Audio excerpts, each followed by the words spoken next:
Okay guys, I am doing a review on the Erotic Fantasy Tarot.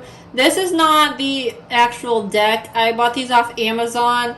A lot of their decks that are under like 10 bucks or so are these mini decks. I've just been buying them. The first one I bought, I didn't know that. It's kind of by accident. But they are a lot cheaper. They don't come with a book. They just come in this little flimsy box, which is okay. I mostly use these for like quick reads or as an addition to a reading. I don't use these as like my primary tarot card, but I thought I would go ahead and show them to you.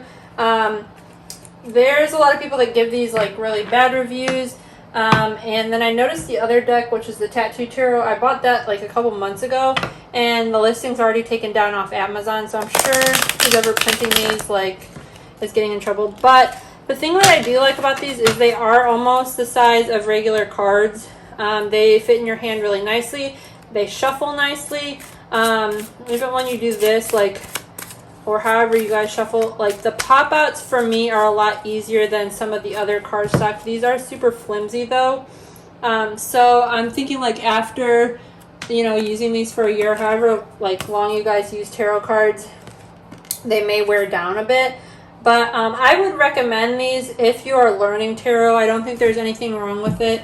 If you're like professionally reading, I don't know if that's something you want to do. But I do like these decks, and I'm glad this card came out.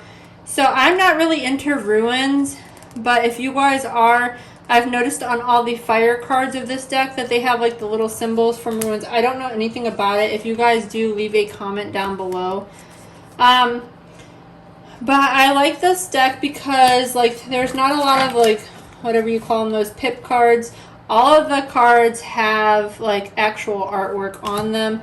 It makes it easier for, like, an intuitive read. I'm not going to show you all of them, but I'll show you as many as I can.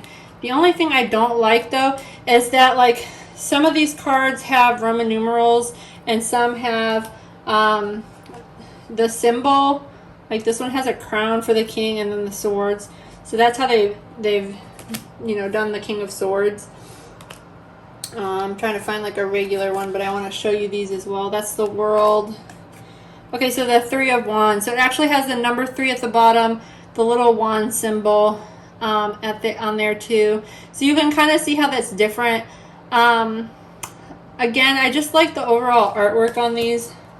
They're not like cutesy or anything, but I like the energy. Like, if you're trying to do a love reading, like, you get a lot of creative ideas. Like, this person, like, some of them, like, if I pulled this card, I'd be, like, reading this card, I'd be, like, even though this is strength, I'd be, like, your person's a strong person.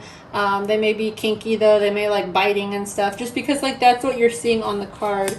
So, same with this one, like, the Nine of Swords is about somebody that has, like, a lot of anxiety.